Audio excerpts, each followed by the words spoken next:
Livro do profeta Daniel, capítulo 10. O tema da mensagem nesta noite é encorajamento para os dias angustiosos. Todos nós já enfrentamos ou vamos enfrentar dias angustiosos, por uma razão ou por outra. O crente fiel não está livre de passar por aflições, nós sabemos disso. Daniel também não estava, ele enfrentou dias difíceis. Daniel orou e parece que as coisas estavam acontecendo do modo justamente contrário. E Daniel está vivendo um momento muito difícil na Babilônia. Daniel está com 87 anos. E as coisas não aconteceram como ele achava que aconteceriam. E o capítulo 10, então, foi escrito para trazer encorajamento a Daniel e também foi escrito para dar encorajamento a nós que estamos aqui no século 21. O capítulo 10 de Daniel, ele prepara para aquilo que vem nos capítulos 11 e 12. É o cenário para uma grande revelação. É um cenário. Tudo acontece à beira de um rio. E os irmãos, então, vão perceber isso nesse capítulo. Vamos orar. Somos gratos ao Senhor por esta noite. É uma noite de festa para o nosso coração. Primeiro, porque estamos te adorando, Senhor. E segundo, porque recebemos aqui nessa noite membros maiores e membros menores. Somos gratos ao Senhor, porque o Senhor se dá a conhecer a nós através da Tua palavra, palavra que é inspirada, inerrante, infalível, suficiente e eficiente para todas as coisas. Senhor, nós estamos diante dela. Somos incapazes, somos imperfeitos, e por isso nós precisamos da Tua graça para compreender aquilo que o Senhor revelou a Daniel neste grande capítulo. Fala, Senhor, conosco nesta noite. Te pedimos isso em nome de Jesus. Amém. Encorajamento para os dias angustiosos. Em primeiro lugar, para recebermos encorajamento, nós precisamos de um genuíno quebrantamento. Vamos olhar para o texto do verso 1 até o verso 3. Acompanhe a leitura na sua Bíblia ou aqui no telão. No terceiro ano de Ciro, rei da Pérsia, foi revelada uma palavra a Daniel, cujo nome é Beltesazar, era um nome babilônico que ele recebeu quando chegou lá, tinha aproximadamente 14 anos. A palavra era verdadeira, envolvia grande conflito, note, essa palavra é importante, envolvia grande conflito. Ele entendeu a palavra e teve a inteligência da visão. Naqueles dias, eu, Daniel, pranteei durante 3 semanas. 3 semanas. Manjar desejável não comi, nenhuma comida especial. Não comi carne, nem vinho entraram na minha boca, nem me ungi com óleo algum, até que passaram as 3 semanas inteiras. Meus irmãos, a profecia referente aos 70 anos de cativeiro na Babilônia havia se cumprido. 70 anos chegaram ao fim. O povo de Deus, então, foi libertado do cativeiro depois desses 70 anos. No capítulo 9, o imperador é Dario, o Medo. Ele assume a nova dinastia, o novo império, por assim dizer. O império babilônico termina e o Medo Dario assume. Mas então, depois de Dario, vem Ciro. Está aí, versículo 1. No terceiro ano de Ciro, o rei da Pérsia. Então agora o novo imperador é Ciro. E o que é que Ciro faz? Ciro então edita o termo de libertação dos judeus. Ele está dizendo, vocês podem voltar à sua terra.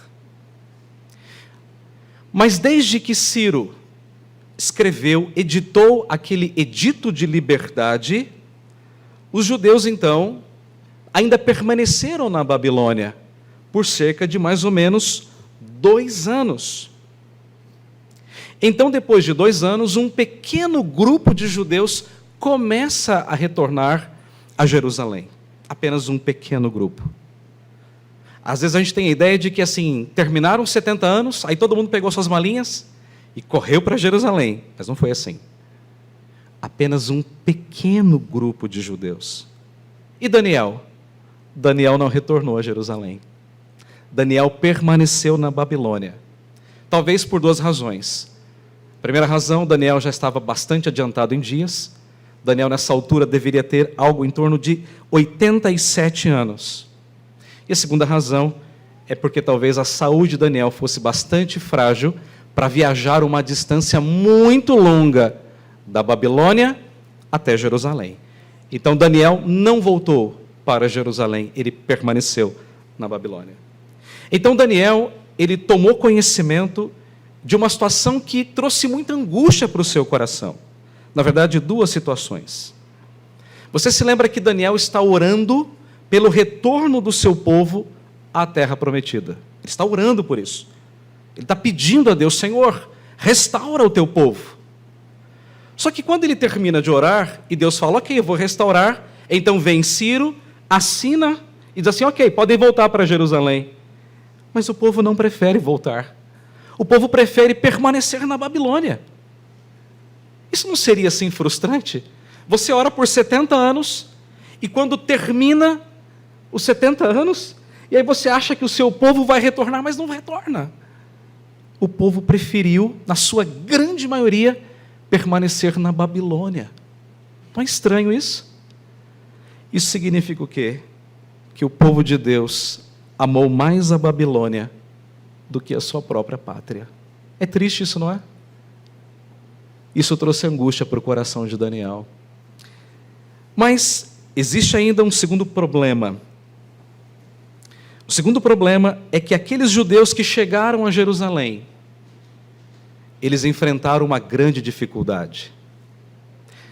Jerusalém, o povo de Judá, foi levado completamente para a Babilônia. E quando você não tem um dono numa terra, os inimigos tomam conta. E os grandes inimigos do povo de Deus eram os samaritanos. E os samaritanos chegaram lá e disseram assim: bom, agora a gente está por aqui.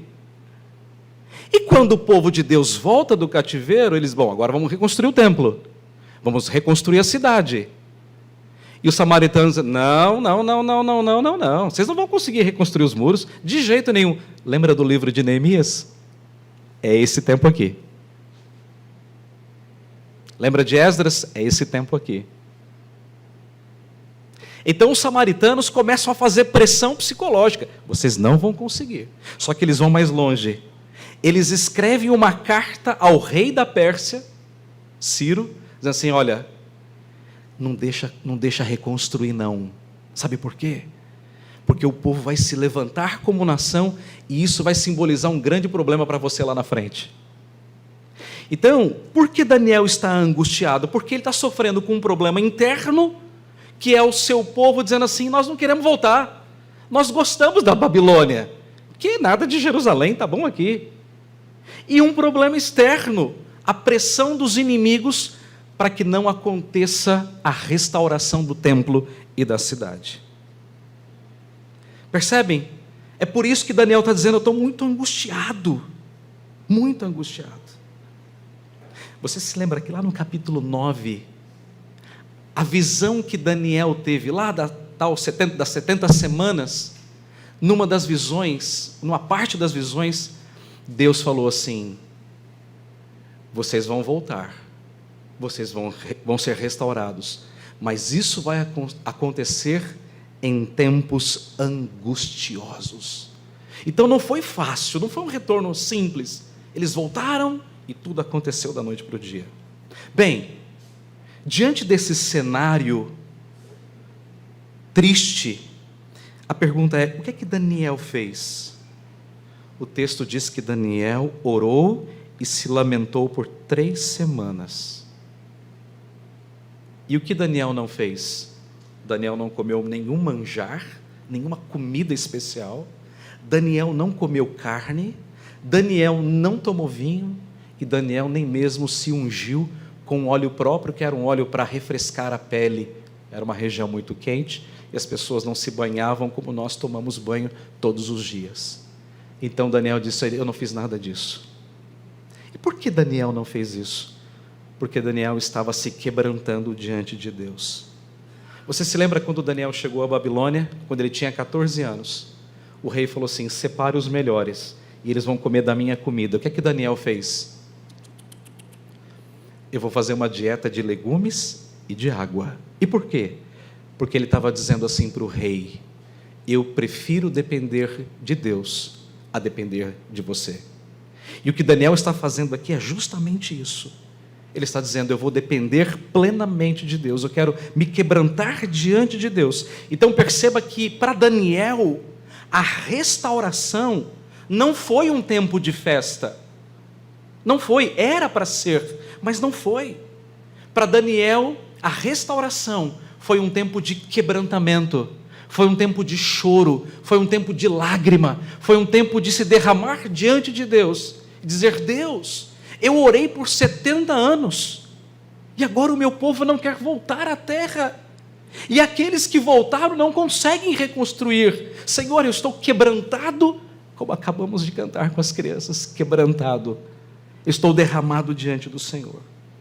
Então essa postura de Daniel, ela nos ensina, irmãos, que nos dias difíceis da nossa caminhada rumo à pátria celestial, nós também, em momentos específicos, precisamos nos quebrantar diante de Deus.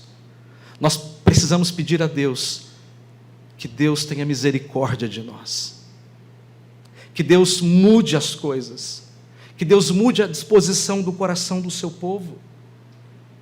A grande festa para nós não é aqui. Isso aqui é um vislumbre, é um antegozo daquilo que nós teremos na glória, que é uma grande festa espiritual.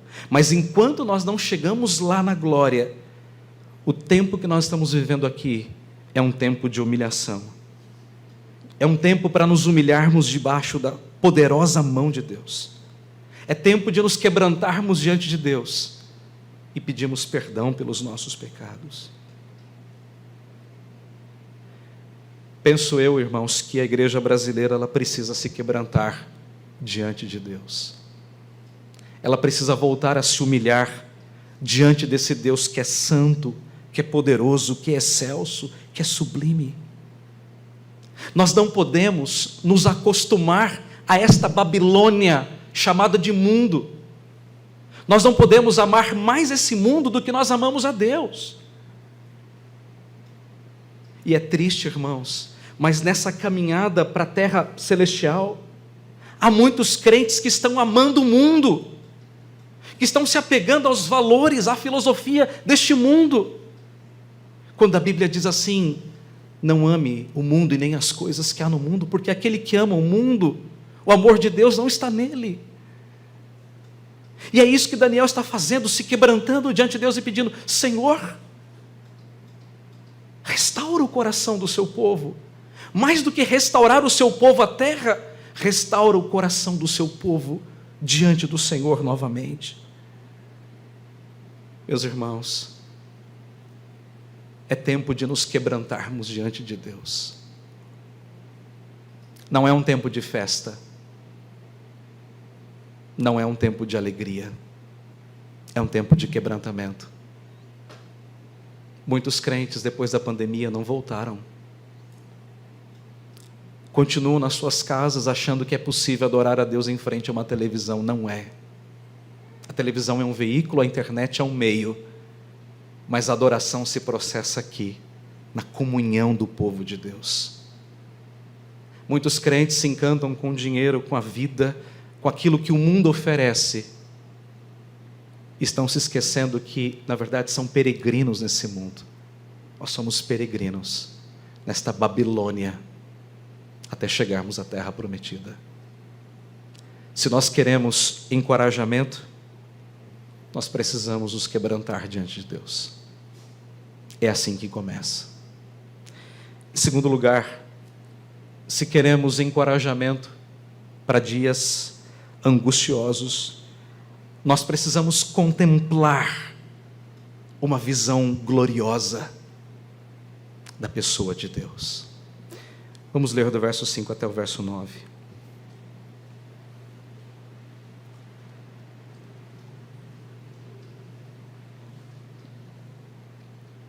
No dia 24 do primeiro mês, estando eu à borda, à beira do grande rio Tigre, levantei os olhos e olhei, e eis um homem vestido de linho, cujos ombros estavam cingidos de ouro puro de Ufaz. O seu corpo era como berilo, o seu rosto como um relâmpago, os seus olhos como tochas de fogo, os seus braços e os seus pés brilhavam como bronze polido, e a voz das suas palavras era como o estrondo de uma grande gente. Só eu, Daniel, tive aquela visão. Os homens que estavam comigo nada viram. Não obstante, caiu sobre eles grande temor e fugiram, e se esconderam. Fiquei, pois, eu só, e contemplei esta grande visão, e não restou força em mim. O meu rosto mudou de cor e se desfigurou, e não retive força alguma. Contudo, ouvi a voz das suas palavras, e ouvindo-a, caí sem sentidos, rosto em terra. Daniel está com 87 anos, sofrendo, desencorajado porque o povo não quer voltar, desencorajado porque o templo não pode ser reconstruído na velocidade que deveria, nem a cidade. E nós não sabemos porquê, mas Daniel ele vai até a beira do grande rio Tigre. Não sabemos, talvez para orar, talvez para meditar. Ele era um homem muito importante, afinal de contas, era o segundo homem daquele império. E Daniel então está cercado ali por pessoas, por homens da sua confiança, talvez servos, serviçais, auxiliares. E quando Daniel está à beira do rio Tigre, o texto diz que ele recebe uma visita. A visita de alguém diferente, de um ser diferente. E como esse ser é descrito? O texto diz que ele é descrito como alguém que está usando uma roupa de linho finíssimo. Vejam o superlativo. Não era qualquer roupa, era uma roupa diferente. Era uma roupa que tinha um glamour. Não era qualquer tecido, era linho, o melhor tecido. Era um linho finíssimo, da melhor qualidade. Muito provavelmente um linho branco, bonito. Mas o texto diz que nos seus ombros, os seus ombros estavam cobertos com ouro, que é símbolo de pureza. Mas não era qualquer ouro, era ouro de Ufaz. Talvez você já tenha lido na Bíblia Ofir, talvez seja a mesma palavra no hebraico, é difícil de dizer, o hebraico não define exatamente. Mas Ufaz ou Ofir é um lugar, não é a qualidade do ouro, era uma mina, onde se extraía o melhor ouro, o ouro mais puro, o ouro mais nobre. E esse ser está com seus ombros cobertos de ouro, como um grande rei. E o seu corpo era como berilo. O berilo era uma pedra preciosa, brilhante, bonita, rara. Todo o seu corpo, eu imagino aquelas pedras todas assim pregadas naquela roupa. E Daniel começa a olhar para aquela visão.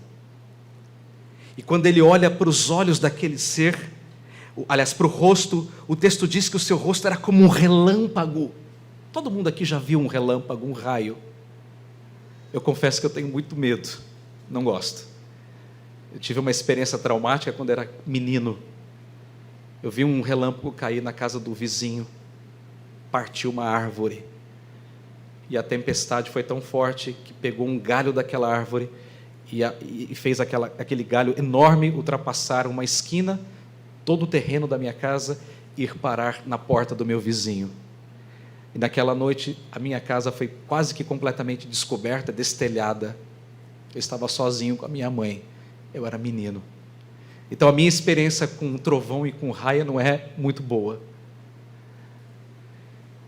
Mas o que o texto está dizendo é que o rosto dele brilhava como um raio. Imagine. Mas o texto ainda diz que os seus olhos eram como tochas de fogo, flamejando, queimando, vermelhando. E os seus braços e pés eram como bronze polido. Aquele bronze que você vai pulindo, pulindo, pulindo, até se tornar como um espelho. E quando o sol, os raios solares batiam naquele bronze, aquilo deveria reluzir, ofuscar a visão de Daniel. E a última descrição: a sua voz era como voz de muita gente. Eu nunca fui muito de frequentar estádio. Primeiro que na minha cidade não tinha estádio, não tem ainda, né? Quando eu vim para São Paulo, eu assisti um jogo do Brasil, era Libertadores da Copa, era Brasil e Peru.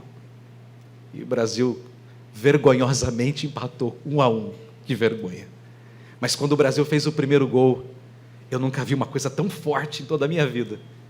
Aquela arquibancada era o estádio do Morumbi, e estava sentado bem no meio assim, do estádio, e bem no alto, e as pessoas gritando gol, gol, era uma coisa assim, eu nunca tinha visto aquilo. Lá na minha cidade, o estádio maior tem 3 degraus, se eu posso chamar assim, era tudo que tinha lá no interior, né? E quem vai assistir jogo no interior, normalmente é o pai, né? Do garoto que vai jogar, né? Ninguém mais. É sempre assim. Ou tem aquele varziano, né? Que as pessoas ficam lá na beira do campo, né? Se embriagando e vendo gente chutar a bola para fora. É o máximo que tem no interior. Mas quando eu estava ali naquele estádio do Morumbi, vendo aquelas pessoas, às vezes falando mal do juiz, mas gritando gol. Gente, que coisa incrível, eu nunca tinha visto aquilo na minha vida. Paguei um preço alto, porque não tinha mais ônibus depois da meia-noite, e voltar a pé para o seminário. Mas foi uma coisa impressionante. Foi a única vez que eu fui em um estádio. É uma coisa apaixonante, de fato. Apaixonante. E Daniel, ele diz que a voz dele era como voz de muita gente. Imagine, aquela voz forte. Você consegue imaginar? Na beira de um rio vem um ser com essa descrição, uma roupa branca, ombros cobertos de ouro, rosto brilhando como um raio, os olhos, não é, queimando como brasa, seus braços e pés como bronze polido, e a sua voz com voz forte. É isso que Daniel viu. Agora o texto diz que ninguém mais teve essa visão, exceto Daniel. Mas a visão foi tão forte, a presença foi tão impactante, que os amigos, os serviçais de Daniel, fugiram amedrontados, porque era uma coisa que eles nunca tinham visto. E é óbvio, eles não conseguiram discernir espiritualmente, porque as coisas espirituais se discernem espiritualmente. Só os espirituais podem ver. E é muito interessante porque essa narrativa é muito parecida com a narrativa da conversão de Paulo. Lembra-se? Quando ele está indo a caminho de Damasco, aquela luz forte e tal, que cega o apóstolo Paulo, e os soldados que estavam com ele não entenderam nada, mas perceberam um momento. Quando Deus vem ao homem, coisas grandes acontecem. Quando o céu toca a terra, coisas grandes acontecem. Mas então, a visão de Daniel foi tão forte, foi tão impactante, que o texto diz que Daniel, ele perdeu a sua força. É como se ele tivesse tomado um choque. Você simplesmente cai. E a Bíblia diz que o rosto de Daniel ficou pálido, desfigurado. Você já viu alguém assim, que passa por um trauma, vê um acidente, acontece alguma coisa, e aí você encontra a pessoa, e você fala assim, nossa, você viu um fantasma, você está pálido. Seu rosto está desfigurado. E aí exatamente isso aconteceu com Daniel naquele momento. Ele ficou atordoado quando ele viu e ele ouviu a presença daquele ser. Era algo sobrenatural, era algo extraordinário. O máximo que Daniel tinha visto era o capítulo 9, a presença de Gabriel. Quando o anjo se manifestou a ele, ele ficou impactado. Mas agora Daniel está muito mais impactado. Agora veja, essa visão de Daniel, ela tem que ser lida e comparada com uma outra visão nas Escrituras. Então eu quero te convidar para dar um salto de muitos anos, ir comigo para o livro do Apocalipse. E aí então nós vamos entender a visão.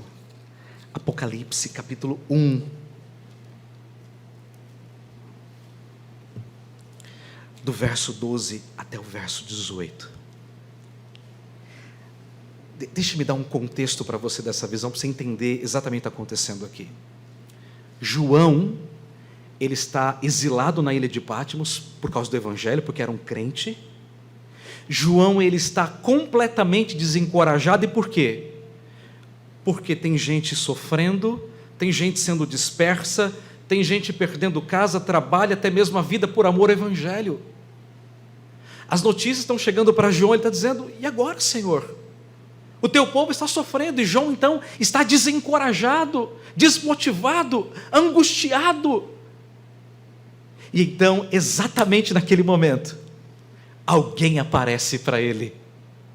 Parece a mesma cena, né? O mesmo quadro. Acompanhe a leitura do texto, capítulo 1, do 12 ao 18, e vá tentando traçar os paralelos aí na sua mente. Voltei-me para ver quem falava comigo.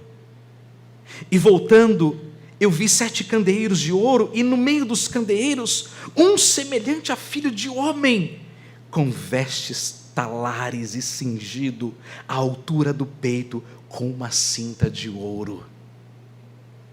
A sua cabeça e cabelos eram brancos como a alva lã, muito, muito branco, como neve. Se você já teve essa experiência de ver neve, é uma coisa fantástica. É a coisa mais branca que eu já vi na vida. Nunca vi nada mais alvo do que a neve. É uma coisa que chega a ofuscar, de fato, a visão.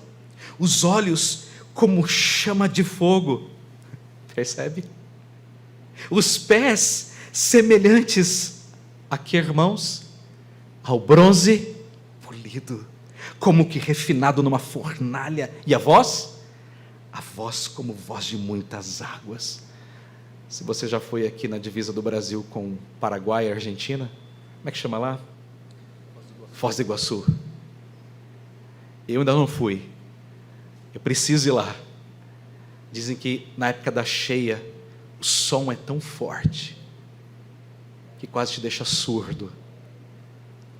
O som daquelas águas caindo, batendo nas pedras, se encontrando. E é isso que João está ouvindo.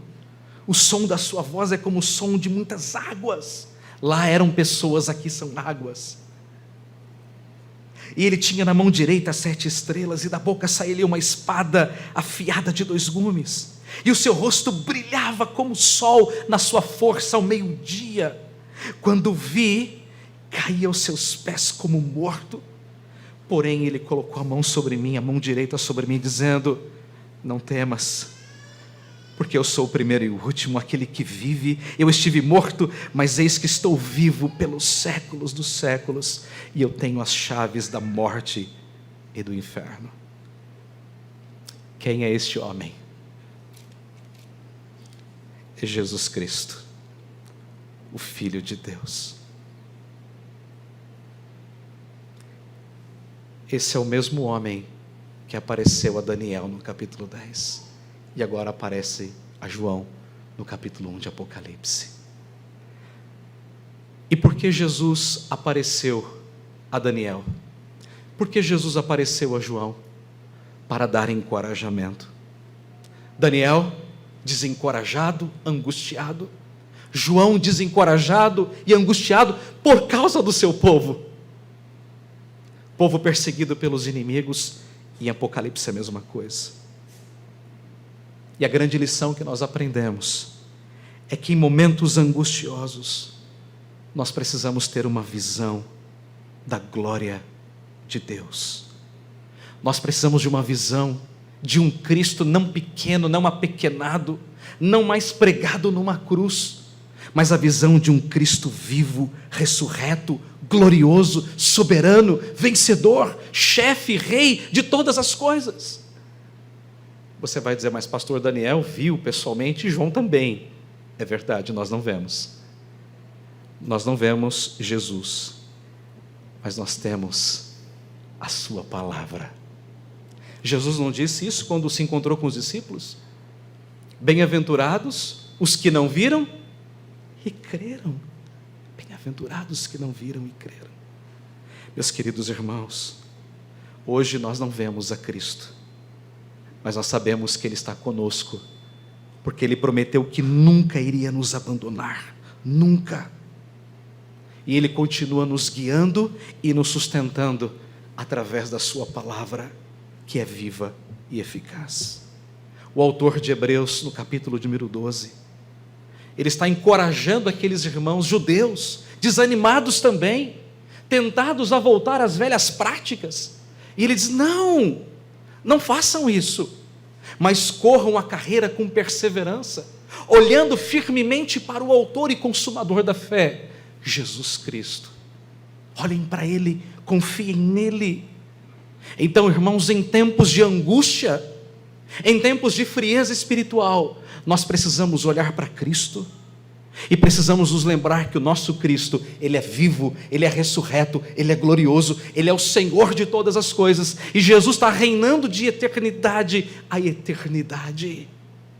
Olhem para Ele, apesar dos dias difíceis.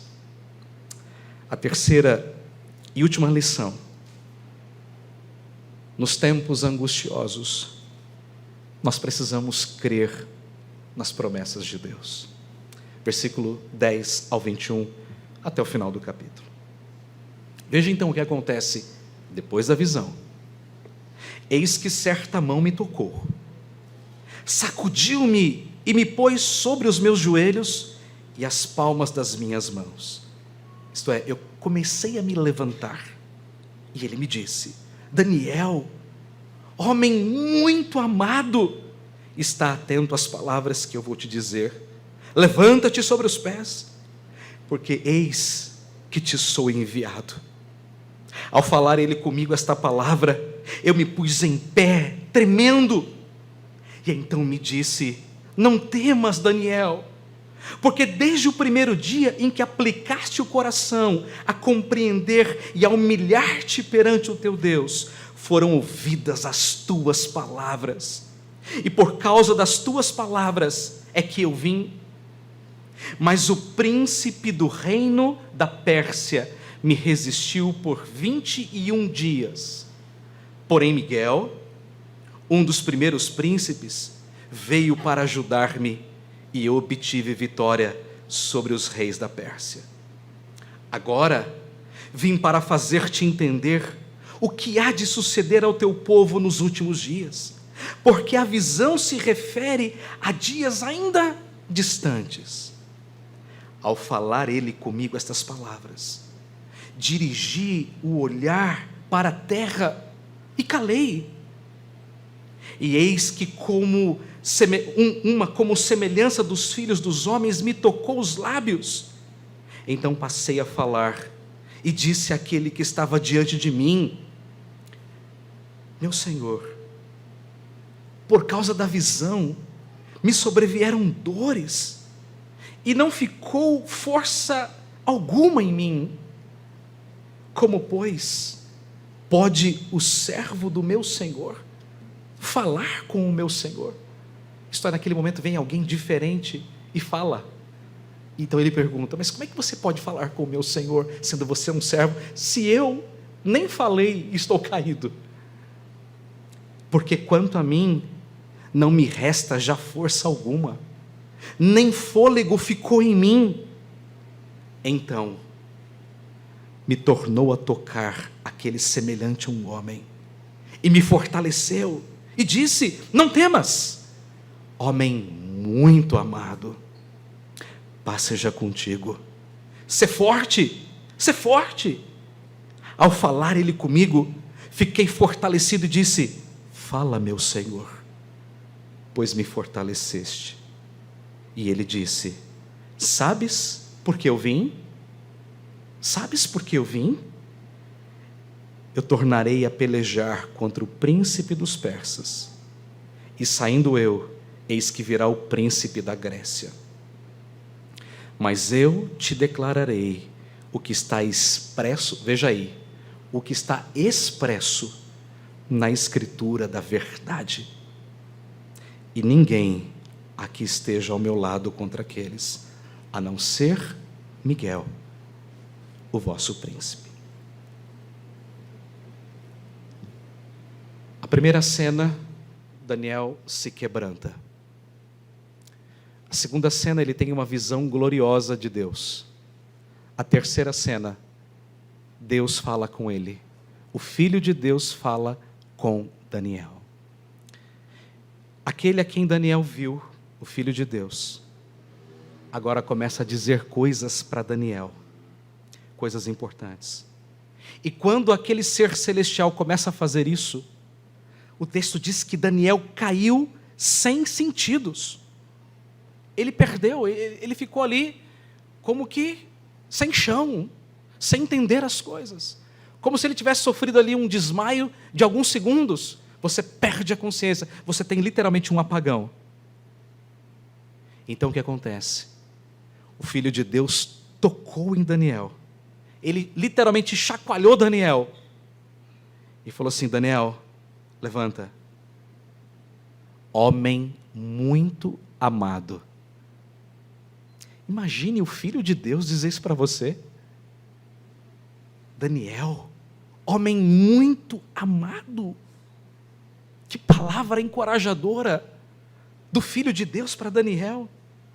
Então o texto diz que diante dessa palavra, Daniel se coloca em pé, ainda trêmulo, tremendo, tomado de medo, de tremor. E o Filho de Deus fala assim: agora, Daniel, eu vou dizer para você o que é que vai acontecer. Eu vim porque você orou, lembra disso? Há 21 dias atrás, há 3 semanas, você começou a orar. E porque você orou, eu vim. Eu vim para te falar o que há de acontecer. É por isso que o capítulo 10 prepara a cena para os capítulos 11 e 12. Então a presença do Filho de Deus é uma presença que atestava de fato que Deus havia ouvido a oração de Daniel. Eu ouvi, Daniel, a tua oração e respondi. A prova está aí, o Filho de Deus. Agora veja, entre o início da oração de Daniel, 3 semanas antes, 21 dias, quando Daniel estava fazendo ali um jejum, o texto diz que o Filho de Deus saiu para se encontrar com Daniel. Mas alguma coisa acontece nesse meio tempo, entre a saída do Filho de Deus e o encontro com Daniel. E o que acontece? Versículo 13. O texto diz que o príncipe do reino da Pérsia o impediu, o atrasou de chegar até Daniel. Aí você fala: mas peraí, como é que pode alguém impedir o Filho de Deus de fazer alguma coisa? Boa pergunta, né? E boas perguntas precisam de boas respostas. Bom, esse é um dos versículos mais difíceis da Bíblia. Difícil mesmo. Mas há um grande estudioso que eu creio que ele está muito certo no que diz. E eu concordo com ele porque é uma resposta lógica e bíblica ao mesmo tempo. E esse autor disse que esse príncipe não é uma referência ao rei da Pérsia. No caso era Ciro. Ele não está falando de Ciro, mas está falando de um príncipe do reino da Pérsia. É diferente. Não é o rei, mas um príncipe. E conforme o entendimento desse grande estudioso, esse príncipe é uma referência a uma oposição espiritual e, portanto, é demoníaca. Aí você fala, não, pastor, isso é estranho. Não é não. Sabe por que não é? Porque o apóstolo Paulo, em Efésios capítulo 2, versículo 2, Paulo diz que todo aquele que não é nascido, que não tem uma nova vida, ele age de conformidade com o príncipe da potestade do ar, que atua nos filhos da desobediência. Paulo não disse isso? Então, na verdade, o que o texto está dizendo é, essa grande hoste maligna, ela está atuando em duas frentes, nos samaritanos, lembram-se da oposição? E agora sim, no rei da Pérsia, para que o templo não seja reconstruído. Então a única coisa que poderia atrapalhar, que poderia atrasar a vinda do Filho de Deus, é uma oposição maligna, de ordem demoníaca. Então perceba, irmãos, que naquele tempo, o texto diz que seriam tempos angustiosos, tempos difíceis. E o que Jesus está dizendo então para Daniel é, Daniel, deixa eu dizer uma coisa para você. Você acha que a luta é apenas física? Você acha que a luta é apenas pegar numa espada e lutar contra os samaritanos? Porque era assim nos dias de Neemias. Eles estavam rebocando o muro com uma mão e na outra mão eles tinham uma espada para lutar contra os inimigos. E o que Jesus está dizendo para Daniel é, não, Daniel, você não entendeu. Existe uma outra batalha, existe uma outra guerra cósmica acontecendo que você não tem ideia. Por trás de toda essa oposição, existe um príncipe chamado Satanás, que se opõe ao meu povo. Então agora os irmãos entendem do que o texto está dizendo. Então no final do versículo 13, nós vemos que Miguel, ele está ao lado do Filho de Deus, naquela grande batalha. E o texto diz que quem vence não é Miguel, ou melhor, não é Gabriel, perdão, mas é o próprio Filho de Deus. E a vitória dele é retumbante, e não poderia ser diferente. Os irmãos conseguem entender a imagem?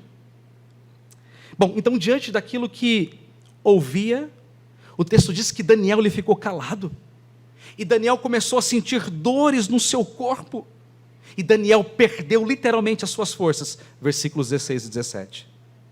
E aí o que acontece? Novamente o Filho de Deus vem a Daniel, toca em Daniel e diz assim, Daniel, homem muito amado, Daniel, seja forte. E o texto diz que Daniel então se sentiu fortalecido com aquelas palavras de encorajamento.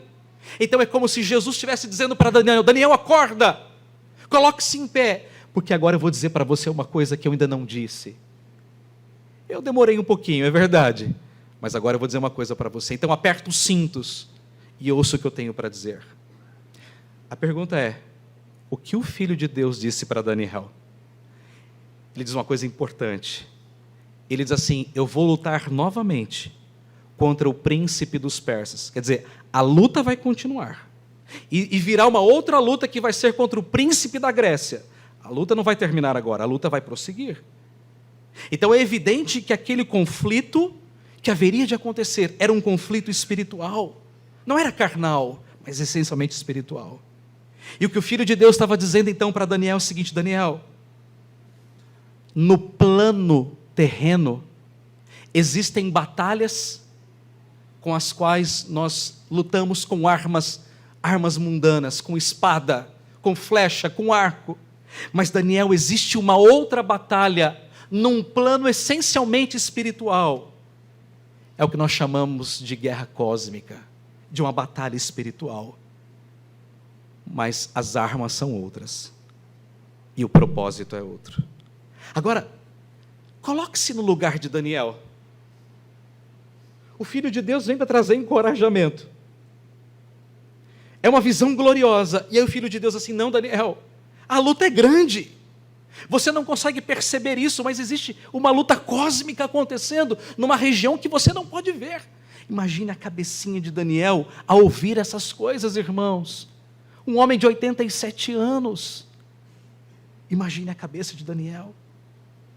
E a pergunta de Daniel deve ter sido a seguinte, bom, ok, Senhor, mas o que é que vai ser do seu povo então, nessa guerra cósmica? Quais são os planos do Senhor para o seu povo amado? Veja, versículo 21, É nesse momento que o Filho de Deus diz assim para Daniel: Daniel, eu vou contar para você agora aquilo que está escrito na escritura da verdade. Em outras palavras, Daniel, eu vou descortinar para você o plano de Deus para o seu povo amado. Não só agora, mas até o fim dos tempos. O que é que vem no capítulos 11 e 12? Deus abrindo uma cortina diante de Daniel e mostrando tudo o que vai acontecer até os dias finais. Não só agora, até a volta de Cristo. Aí você fala: pastor, que coisa extraordinária. Sim, o capítulo 10 vai nos preparar para a mensagem do domingo que vem.